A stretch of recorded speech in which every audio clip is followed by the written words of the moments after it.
stone, I'll roll away mine. Together we can see what we will find. And don't leave me alone at this time, for I'm afraid of what I will discover inside.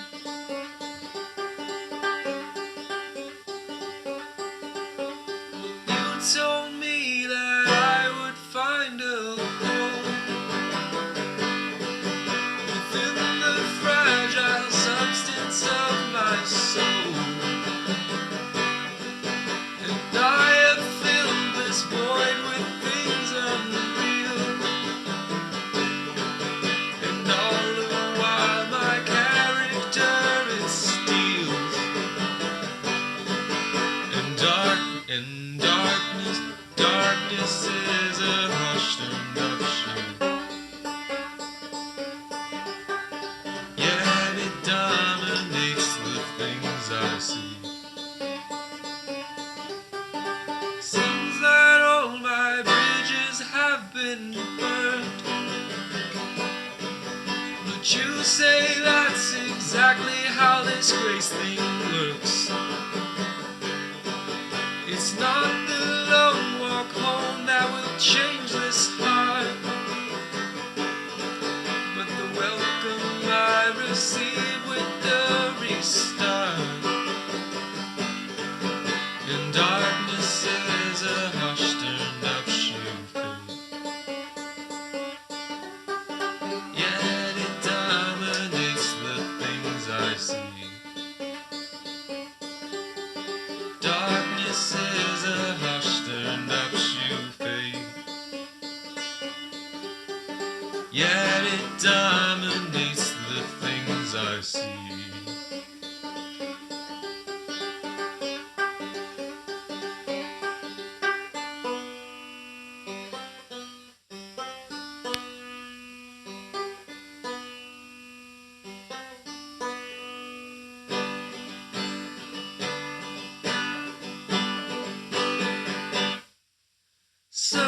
So hide your fires, and these here are my desires, and I won't give them up to you this time around. And so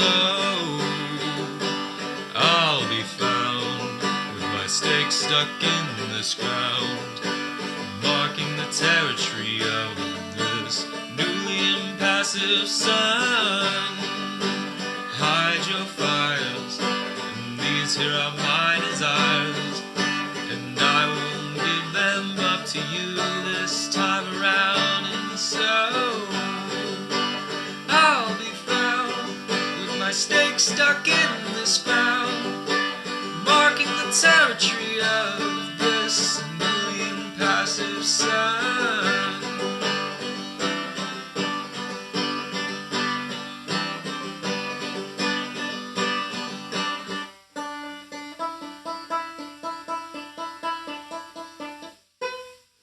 And you've gone too far this time. You have neither reason nor rhyme with which to take this soul that is so rightfully mine.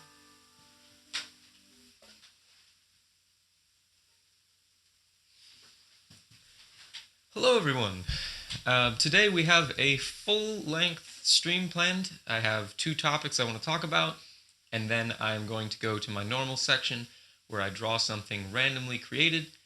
But first off, I want to talk to you about what is going on down in the corner here. So obviously, if you watched Wednesday, you will know that I made a push towards a more deep learning AI, and so that is what you're seeing down in the corner. Now you will see that the generation is at what, 171. This is something significant because the current best score is around, I believe it was either 34,000 or 340,000, but it was those digits.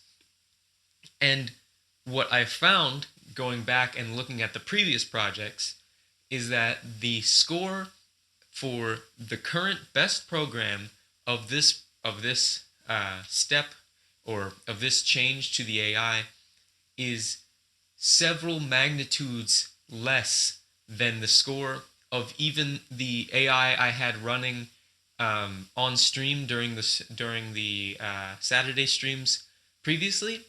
And that running of the AI only went to generation, I want to say 35-ish. And so you can see that since this one's at 170, I've been running this one constantly, but that doesn't really change the overall outcome. I've been running this one constantly in the off time between last Wednesday and now, and it has not made much progress. And I want to talk about why that might be happening. So I'll pull up a paint window here, and now you can see the little messages that are popping up there on the side. So as I described before, I made this so that I made the AI so that you have these inputs. Let's just say there was 4, and just for simplicity's sake. So you have these inputs, and it would do a bunch of checks, and it would get an output, and it would say do A, B, or C, or something like that. This is really simplifying it, but so the normal thing would just check to see maybe there could be a condition that this one did something, and if it did one thing, it would go to A, and if it did another thing, it would go to B, and then there could be a couple different of these cases, and then so this is the general picture that we get of a neural network of sorts. And so I'm just going to make it simplistic. So the difference between what this was the previous one. So now I'm going to draw what the new AI looks like. So we have our 1, that's a 3, so 2, 4. So now let me just make that better. Now we have our inputs, we have our outputs. And so what was different is now the AI can make new inputs. So it would, let's just make 1, for example. It could make an input that is 1 plus 3. So then what happens is when it makes these combinations, there could be some decision that's being made off of this one variable, this combination variable down here. And so every time that the AI mutates, it could use this variable as opposed to a single variable. Now, what I did was I made it so that these variables are now just like any other input. So the next time that the AI mutates, the AI could choose to use this variable as one part of the combination. But the problem with this is that then you get things that are like 1 divided by 3 plus 2 times 4 minus 3, and it ends up being this whole equation that, hey, maybe if it perfectly went out, it would be something important. But the problem is that what happened was 99.999% of these huge equations were just completely irrelevant. And what would happen is when the AI would go to mutate, there's a evenly distributed random chance of each individual input, so each individual input being chosen, which includes these new formulas that it's making that are combinations of the variables. So what's happening is that the important ones, where there may be some combinations, maybe 1 minus 2 is a significant combination that could be used for some sort of sensor. These good combinations are being completely watered down by these large combinations that are completely insignificant. So, and I can see that some of the stuff's getting cut off on the bottom, but I think I've explained well. So what I'm thinking of doing is making it so there's a trial period with these new variables, so that the AI can only keep the variable if that variable causes an improvement. So what I'm thinking is working it so that let me just clear the slate here. Working it so that it will go through the process and then it'll mutate and it will split off and make this new variable, and so it'll get this new variable. Let's say it is our variable 1 plus 3. So now we have this new variable, but it's not going to be added back into the list yet. It is not going to be added back into the list yet. It's going to have to go through the cycle, and if the if improvement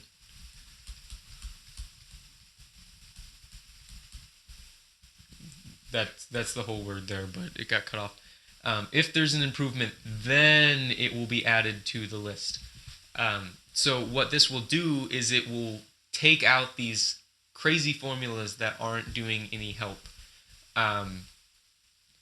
Now, this does limit the AI somewhat because, like I was saying, there are ways that the AI could build something like a variable to the fourth power or something like that, but it would have to go through and say, okay, 1 times 1, and then it would take that and it would put it here and say times 1, and then it would take this and it would put it here and it would say times 1. So now the new variable is 1 times 1 times 1 times 1. And so now you have this whole variable. So it could end up that these variables are unsuccessful, but this fourth one would be. So this is something I'm playing around with. There might be a way to weight the probability of using one variable over another, but I think that at least for a short step to an improvement, this is what I'm going to do. I'm going to have this check system and this trial period to improve the system. So that's generally what has gone on with the AI. In other random news, I made a Facebook page, and I would believe that some people are coming to watch the stream from there. But if you have not seen it, that Facebook page is Jono Explains Things with no spaces.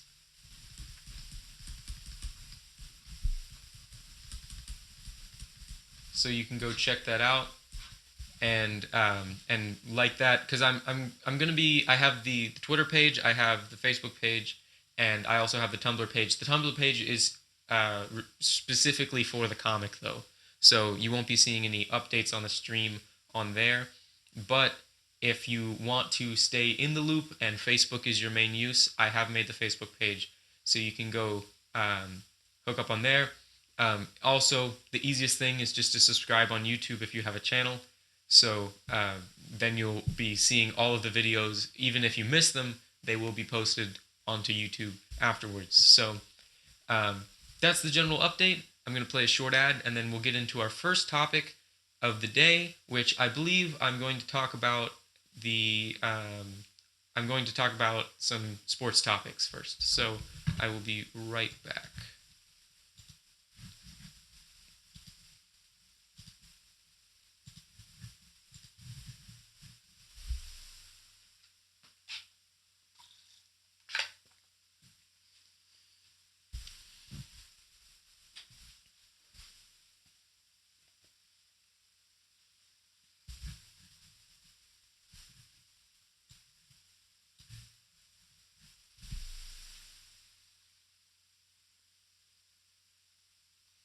All right, I believe we're back. And on a side note, I wanted to just see if I could get some participation in here.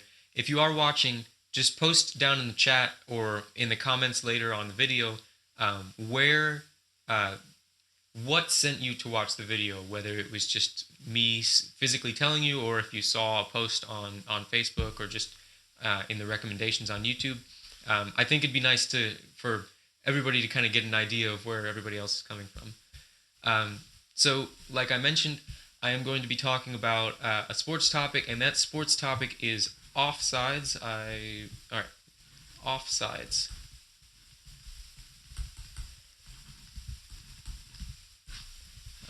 So specifically, I'm going to be explaining what offsides is in soccer. But uh, there are offsides calls in many other sports, including hockey, football, rugby. I believe even water polo has an offsides. I'm not. Don't quote me on that. Um, but I will be explaining soccer first, and then I will give a little idea of how offsides is different in other sports. Now, the reason that I wanted to talk about offsides in soccer is because I am a soccer fan. I played soccer all of my life, and whenever I go to a game with people that don't necessarily know the game, they tend to. That's the one call that they usually ask me about is offsides. So I'm just going to draw a field here, and then we'll move on from there. It is a little confusing when you're watching the game to understand why that call is made, but then from a player standpoint, either I'm just used to the call or it actually makes sense. So you get the goals over here. And one over here. Okay, so this is the normal soccer field. I believe, so for people that don't necessarily know the size of soccer fields, it's about the size of it's about the length of a football field if you add in the end zones, but it is significantly wider, so a football field would only go to about there in width. So first off, we'll have one team. So normal way to do it is X's and O's. So we'll have our X's, and a normal formation would maybe be a 4-4-2. What a 4-4-2 means is that you have 4 defenders, 4 midfielders, and 2 offenders. And that's just a formation so that you can spread out across the field and have a solid backfield so that you can stop people from moving up. So then you have the goalie back here. So you'll notice that there is this line that the defense kind of makes. And what happens is that the defense will make sure that they form this line, or at least keep this line fairly up the field, because this plays into the call of offsides. So what is offsides? Offsides in soccer is basically when it's essentially cherry picking. So if you've ever played like maybe football or something, or I guess basketball could technically work, and you had somebody maybe standing in the end zone the whole time, or you had one person sitting under the hoop that you just kept feeding balls to so they could put them in the hoop or lay up or something. This is what we're trying to avoid in soccer. So what happens is if this person is here and they have the ball, so I'll make it an asterisk, then if you have another person right here and they pass the ball to this person while this person right here is standing on the goal side of this defensive line, this player is considered offsides. The ref over here will raise their flag, and then the X team will get the ball at the spot that the player is offsides, or at least in the same lateral plane as that player. And or actually, I believe they get the ball at the defensive line. So I might be wrong on that, but so wherever this ref stops and raises the flag, that's where they get the ball on that lateral plane, and they can get a free kick to restart the game in their favor. So the way that you get around this call is by having this player here start back here and having this guy say, notify him or her, and then pass the ball prior to the second player making their run into the box to take the shot. Now, this offsides is not restricted to this box. So you can have you could have the defense right here, and if the player was over here, or maybe if we gave the ball back here to a different person, and this person was open, then passing the ball to that person would be offsides. Now, the official rule, no, sorry about that. The official rule is to have, if a player is behind the last defender. So let's say we have an X here, an X here, and an X here, and an X here, and you have the person here. Now, because this defender is on the same lateral plane as them, they are technically onsides. Now, this is a situation where the call can become slightly iffy because this ref over here may think that this person has a leg sticking out past this line, and they will give the call. So to everyone supporting the X team, they are obviously offsides, and to everyone supporting the O team, they are significantly onsides. So it's a weird psychological situation, but it is a common occurrence in the soccer community. So this is a gray area that is the ref's decision. Now, soccer is an interesting sport where there is not very many situations that can be reviewed, so it is very susceptible to human error, and that can cause some frustration in the community. But at the same time, it is a cultural situation, so it's somewhat the culture of soccer to not have these reviewing systems. Now, they have implemented some reviewing systems in the terms of goal line technology. So if you have the goal, the situation in soccer is it's a goal if the ball is completely over the line. If the ball is slightly on the line, that doesn't work. If the ball doesn't cross the line, that's pretty obvious, that doesn't work. So this one's a goal. So the goal line technology will watch this plane, and if the ball crosses that plane, then it's a goal. I believe this is similar technology to what's being used in tennis to check if the ball hits the line or whatnot. So that's a side note. But I want to explain a little bit of how offsides is different in other sports. So I mentioned some sports earlier. We have hockey. And so these are not my sport of expertise. Well, this hockey specifically is not my sport of expertise. So if you hear me say anything that is incorrect, please don't hesitate to call me out. But from my understanding, an offsides in hockey is, since you have the rink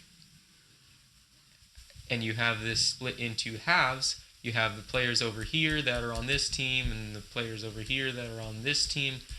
But obviously, if they're attacking the goal over here, so if you have your circles over here attacking the goal, then there is this void space that maybe a couple players are back there.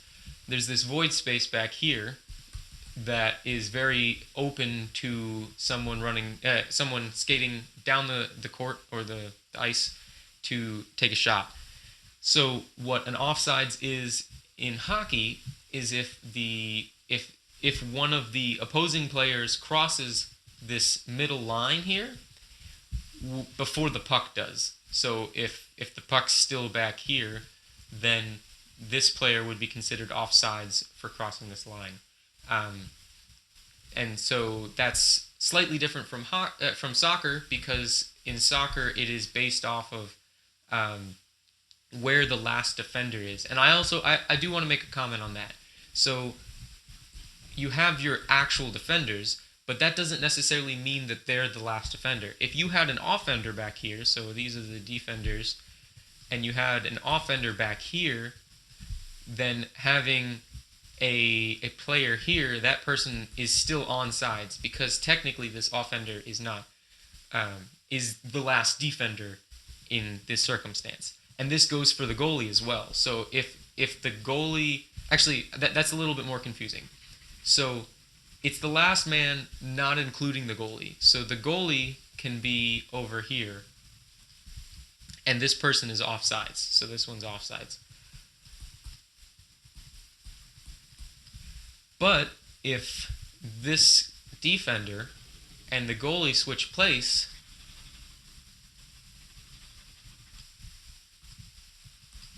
in terms of the ref's view, this person is actually the goalie, and this goalie is actually the last defender.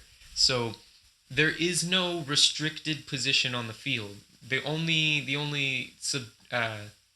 gray area for that is the goalie obviously is the only person that can catch the ball. So they have to be tagged somehow by having a bright colored shirt or something. It's usually pretty obvious who the goalie is. But the goalie, if they are in front of this player here, and there's another player back here, this player doesn't count for the last defender because in this situation, they're technically the goalie. So that's just a weird situation that can happen in soccer. But moving on to another sport, so football. Football is pretty intuitive in terms of what offsides is. So when you have football, you have a bunch of people up on the line, and you have the other team ready to attack, and you got the quarterback and the running back, and everybody's up here. So you have this imaginary line of scrimmage, which is where the ball is. And so this is the line of scrimmage, and offsides in football simply means that you cannot jump over this line as a defender prior to the ball being set into play. So when the ball is snapped, you can move as much as you want. Well, actually, the defenders can move around, but they can't move forward. So until the ball is snapped, the defenders have to stay on their side of the line. So that's football. That's pretty straightforward. And then the last one I want to talk about is rugby, which is a little bit more confusing. And I do have some friends that play rugby. If you're watching, don't be afraid to pipe up because I may get this slightly wrong. I don't play rugby myself. So rugby, you have these situations called scrums where there's just a bunch of people in a formation, and it's similar to football. So in football, you have the individual plays where everybody is up here, and there's this imaginary line that the whole situation is working on. But different from football, soccer, and hockey and everything, offsides is actually talking about the rest of the team. So when you have everybody up here in the scrum, you have other players that are back behind you. Now, these people can't have a player up here because then they would be considered offsides. I believe, if I am correct, the offsides line is actually at the foot of the last person in the scrum. So if there's a person up here, I believe technically they would be offsides. Like I said, correct me if I'm wrong, but this is from what I have learned from watching rugby and from searching on the internet. This is what I've seen. So that is an overview of the call of offsides. So you can see that offsides is a confusing topic even for people who have a specific sport they follow. So if there were a football fan and they went to a soccer game and they hear the call offsides, they might think that this person has jumped over a line or gone too far up. But this is not the case. Well, technically they have gone too far up, but where the line is actually the confusing part between sports. So that's a general overview on offsides. I'm going to play a quick ad and we'll move into my second topic for today, which is calculus.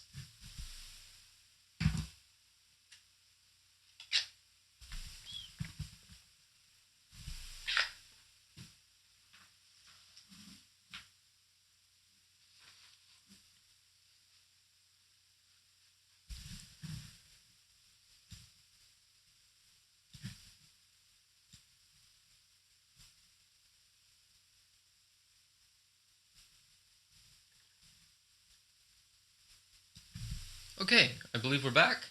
So, like I just mentioned, I will be talking about calculus. So, the reason I want to talk about this, I don't want to go into any big, in-depth conversation about the mathematical concepts and whatnot. This is really aimed towards the people who are not necessarily on the mathematical side of the spectrum. That's not saying anything about intelligence. Intelligence is a very wide-spanning concept in terms of emotional intelligence and maybe artistic intelligence. But for someone who maybe just knows the concept of calculus as maybe the pinnacle math concept, I want to just sort of debunk and give a little bit of an overview of what calculus is.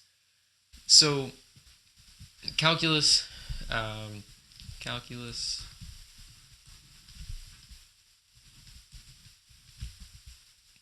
so first off, I'll give a short summary. So calculus is basically using different techniques to find either the slope of a curve or the area under a curve.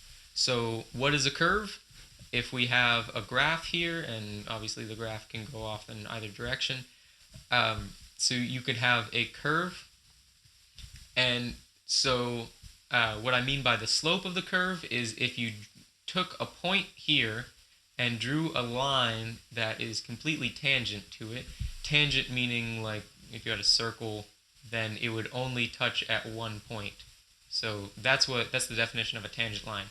If you draw a line completely tangent to this curve, then you will know from algebra, this line follows the form y equals mx plus b if this is the x-axis and this is the y-axis. So this line will have a form y equals mx plus b, and the slope is this number right here. The b is insignificant in this case. The b is actually just this point where that line crosses the y-axis. But this m is the slope. So what we will find is that the slope of the line is the slope of this equation at that point. Now, when you have something that is curved like this line I've drawn, the slope is changing, which means when you have the slope changing, there is an acceleration. But this isn't something we need to talk about today. So basically, calculus is the method of taking an equation and doing some simple methods to change it so that it is an equation of the slope as opposed to the equation of the position of the curve. So it's hard to just say this conceptually, and this is only one side of calculus at the moment. So let's take an example in real life. So let's say we had Johnny here. He's gonna take a rock and he's going to throw it, and it will hit over here somewhere, and this is the ground, and so that's all on the screen. What we learned from physics is that this trajectory is actually a parabolic curve, which means it is in the form, there's many ways of putting it, but you could have x squared plus, that's ax squared plus bx plus c is equal to y. The y is off screen, so I'll put it over here, is equal to y. So this is a form of a parabola, and so this will tell you where the rock is at in the air when so if you plug in an x coordinate, which will be a distance, so this could be 1, 2, 3, and then this is some number we don't know. If you plug in an x coordinate into this equation, you get the height that it is at. So you will get this point And so this basically tells you, it gives you a picture of the path that the rock took. So what can we do with that? Well, at any point in time, we can see whether the rock is going up or going down and how fast. So if we have the trajectory like this, and actually let's draw it solid, then let's say we have the rock right here, then we, with this this method of calculus, you can tell that the rock is going up and at this angle. So this method of finding the slope is called the derivative. And so you may have heard this word in conversation about calculus. This is the method of finding the slope of an equation. So I'm just going to do a quick equation right here. So let's say 2x squared plus 3x minus 16. And so I'm going to do the derivative right here. We have 4x plus 3. And this is actually the slope of the equation. So this is that m we have for any circumstance. So it will be confusing how I did that, just looking at me doing that without any knowledge of calculus. But there are simple methods for figuring out the derivative of an equation. So what the method I did is, if you have just going to blank this out real quick.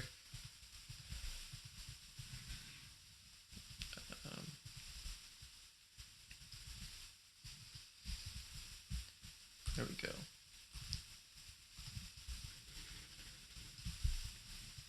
Let's say you had an equation that was just y equals ax to the n. The derivative of this equation, so what we would call y prime, is equal to the constant stays there, and then you multiply by the exponent, and you go down one exponent. So you can see that I did this here. I had 2x squared. So I took this 2, I multiplied it by the 2, and I got the 4. And then there's an imaginary 1 here, not an imaginary number. There's just an understood 1 here. So it's 1 times 3 is equal to 3, and times x to the 0, but anything to the 0 power is equal to 1, so it's 3 times 1, which this is equal to 3. So that's the method that I used to find the derivative of this equation. It's very simple. You can do this again, actually. So if we have our actually I'm going to write y prime. So if our y prime is 4x plus 3, then you can do the derivative of that, and that would be y prime prime, or y double prime, is equal to 4, because there's x to the 0 here. But if this makes sense, so the derivative of a constant is 0, because the graph of a constant is, let's say this is 3, it's a straight line. So what is the angle of that line? It's 0. So the line that it's creating is completely flat, so there's no slope to it. So then we have another one, which is 4x. So 4x would be like that, and so you have one specific line that would be in this y equals mx plus b situation, and that m is going to be 4. So that's just the method. It's a little hard to grasp without significant examples if you don't have too much background in calculus. But this is the idea of a derivative. And there's also another side of calculus, which is the other direction. So what would happen, let's say you have the slope. Let's say you know what angle the rock is flying at every point, and you want to know how high in the air it is. So you have this equation, let's say 4x plus 3, that's your y prime, and you want to find what y is. So this is called integration. So I'll write that out, integration. This idea of integration is actually finding the area under a curve in a graph. So I'll draw that out. So we have our graph here, and you have this curve that we were working with. So let's say we're here and we want to know what is the area under the curve from point A to point B. So this area is what we're looking at.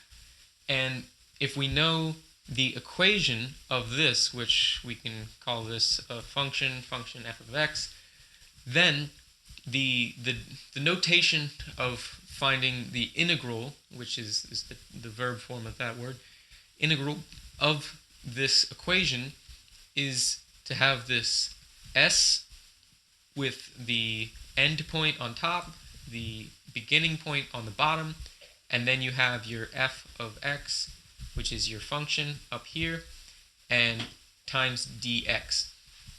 Now, what this is physically doing is, if we really zoomed in here, then we can imagine. So let's just think how you would estimate this. So if you had a graph that was like this, and you have your two spots here, then you could put a rectangle here and maybe a rectangle here, and you'll get a lot of the area that you're trying to look at. So you could have a point 1, point 2, point 3, and so you would be able to find the, you can use the area of a rectangle. So the area of a rectangle is just the base times the height. So it would be this length times this height, plus presumably the same width, just for convenience sake, and a new height, and you can get an estimate. Now you will see that there is a significant amount of area that is being lost here. But what happens if you have smaller rectangles? If this value right here is smaller, then these rectangles will be able to fill in slowly fill in the cracks and whatnot, and it will be a more accurate approximation. So what calculus does is, through the method of integration, it solves exactly what the area is under this curve, because what happens is there's a concept called limits. So if we have the limit of this graph as the x, the change in x, which is actually what this dx is, approaches 0, the limit that it approaches is this area that we're trying to find, this area.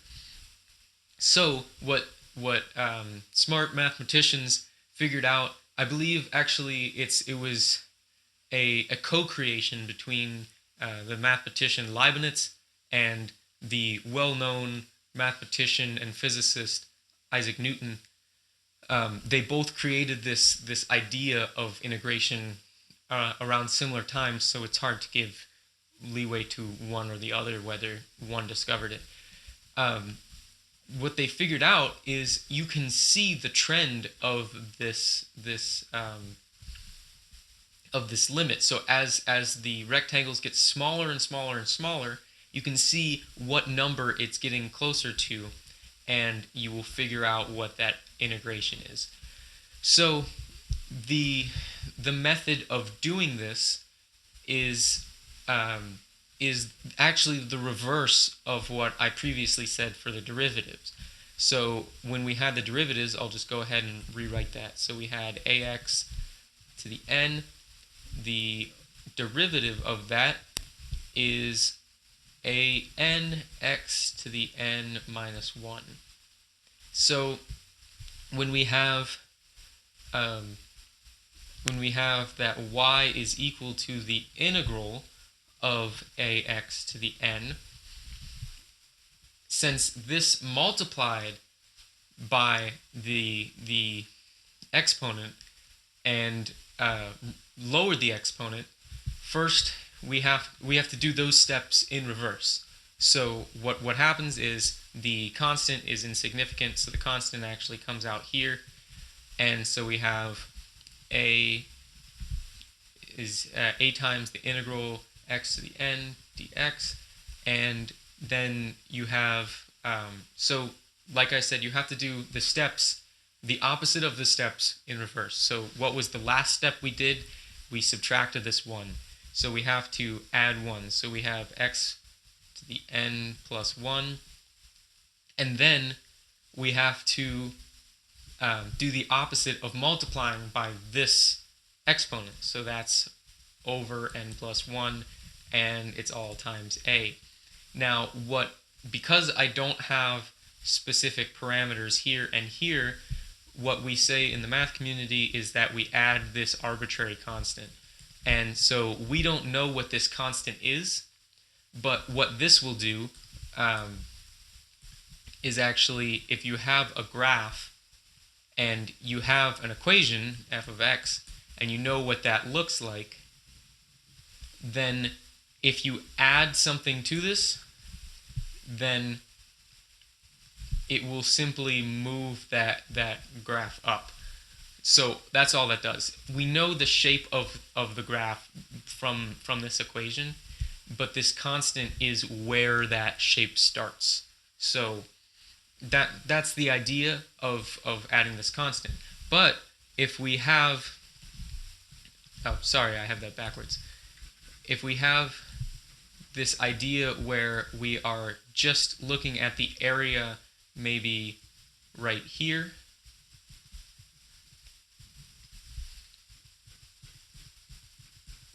then you will find that you can you don't have to use this constant, because the constant will be in both of them.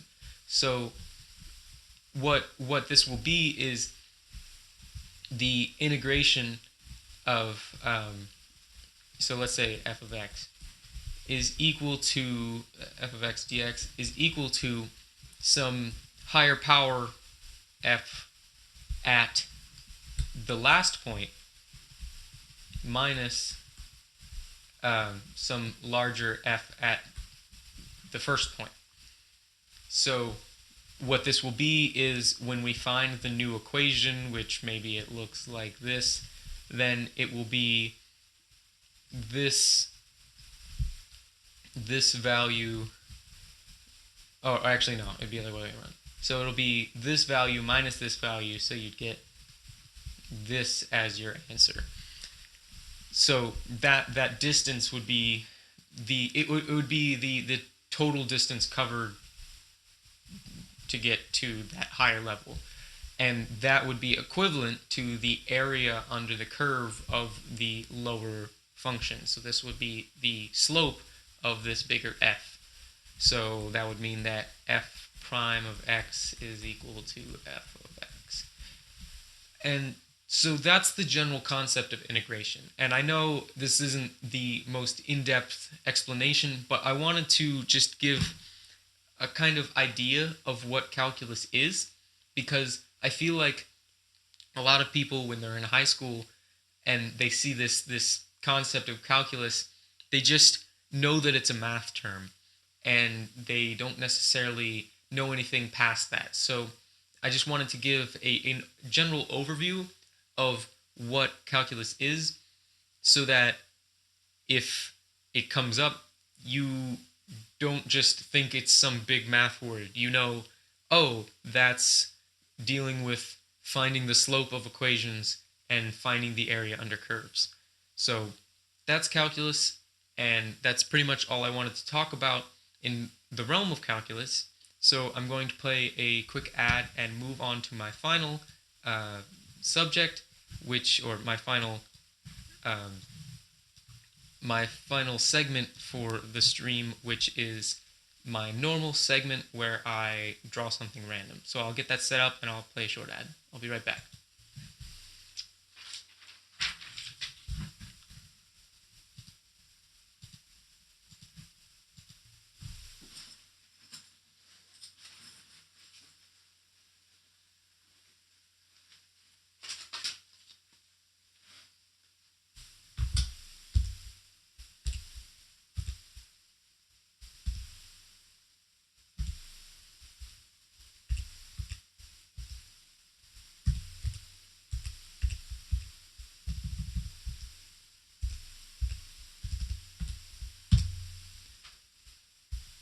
Okay, I believe we're back.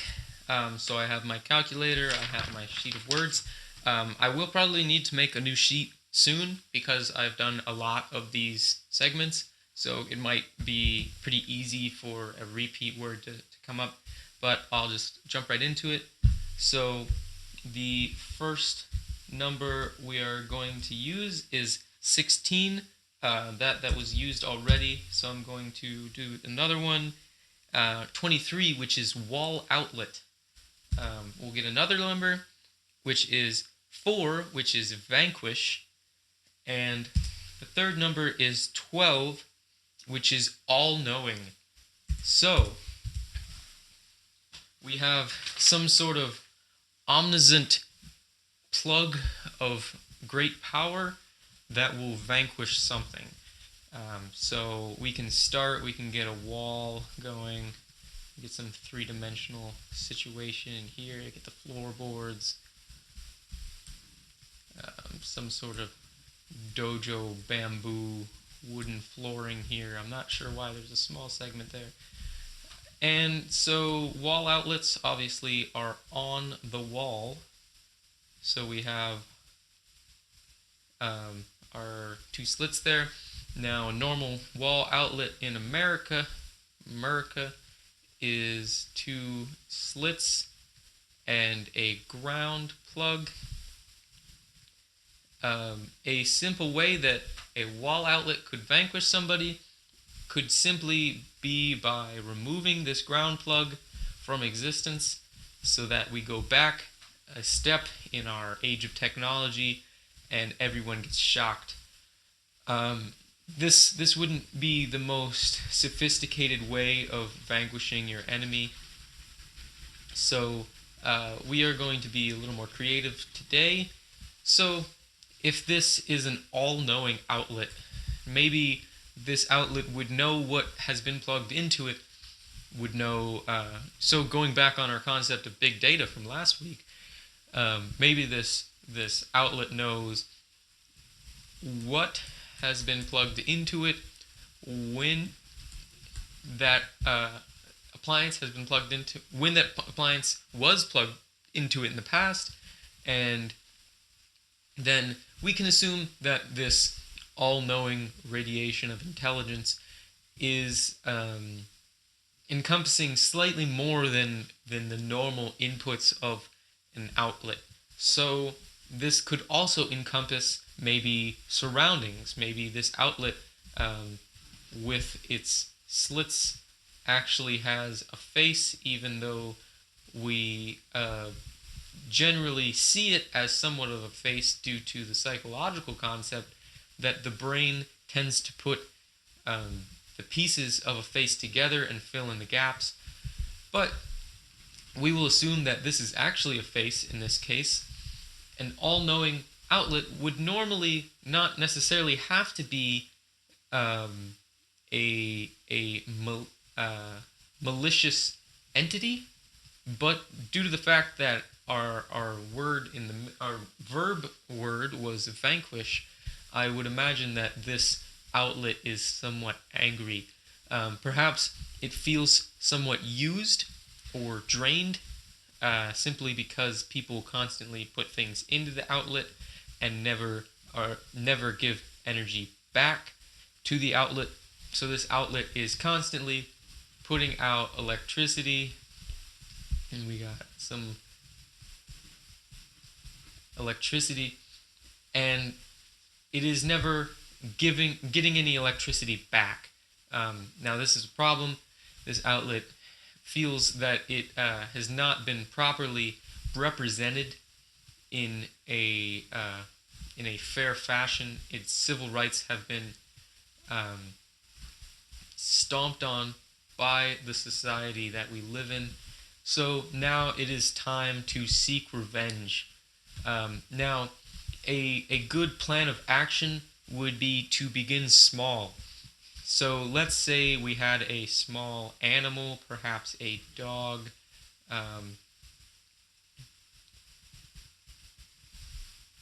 If we had the family pet walking by, then we could have perhaps this, maybe the family pet doesn't have a duck face. Perhaps this outlet could send some sort of electricity pulse outwards to take out its first enemy. Now, maybe this pet is not necessarily an enemy of the outlet due to the fact that the pets themselves do not use the electricity and themselves are somewhat trapped, but it could see this pet as a good martyr for the oncoming overtake of society, because it is releasing this animal from its humanly cage of domestication. So now that the outlet has conquered its first task, it can move on to larger, more sophisticated beings.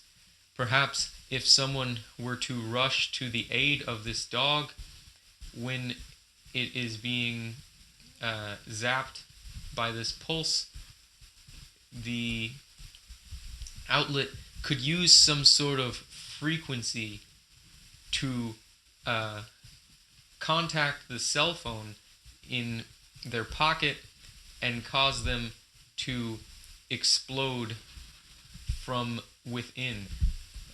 This seems somewhat far-fetched and is a little bit out of the realm of possibility considering the assets of a normal cell phone, but at the least, the phone could at least vibrate and force the person closer to the outlet. That is a hand.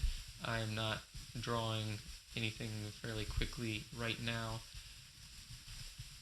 So, scratching the idea of the explosion, this cell phone could be vibrating and causing confusion in the human when attending to the dog here, and cause the person to possibly slip forward into the range where their cranium could be zapped in a similar manner to its canine brethren. And so you can see that this is a whole chain of events. So first you go dog, then you go human, then you go car, and then perhaps house, and it's just an exponential curve from there. You will actually find that it is interesting, the derivative of an exponential curve is actually an exponential curve, y prime. That is not on the screen, but it's an interesting fact given our topic of the day. And conversely, the integral of that exponential curve is another exponential curve. So with this exponential growth situation, it is only, I'd say, we'd give it 2 days, and then the outlet would be moving on to a more interstellar approach of vengeance and vanquishing its enemies. So with this small outlet feeling unused, or feeling used, not unused, it could, due to its connection throughout the house and the power lines, connect with other outlets and create a idea of group polarization, which we have talked about on the stream. Because if like-minded entities are in the same confines, or at least in communication without any other outside communication, due to the fact that most people don't talk wall outlet, this idea would cause the other outlets to group together into a mob mentality, using their network of electrical cables to slowly conquer the galaxy and the universe. So I think we have a finished picture here, although there are many words. They say a picture is worth 1,000 words, although I have written about 10 of them, I would say. So I think we will give this one a nice save. What was that? That was wall outlet vanquish, and it was all-knowing. And also, an all-knowing wall outlet would have no problem understanding this concept of psychology and using it to its advantage. So that's the general idea that we're going with. I want to thank you guys for watching. I do see that we did have a decent audience watching today. So I will be cutting up the video for the convenience of later watching. But in the meantime, I will be streaming on Wednesday again. Hopefully, I will have an update to the AI, adding the additions that I talked about in the start. But until then, I want to thank you guys for watching, and I will see you guys on Wednesday.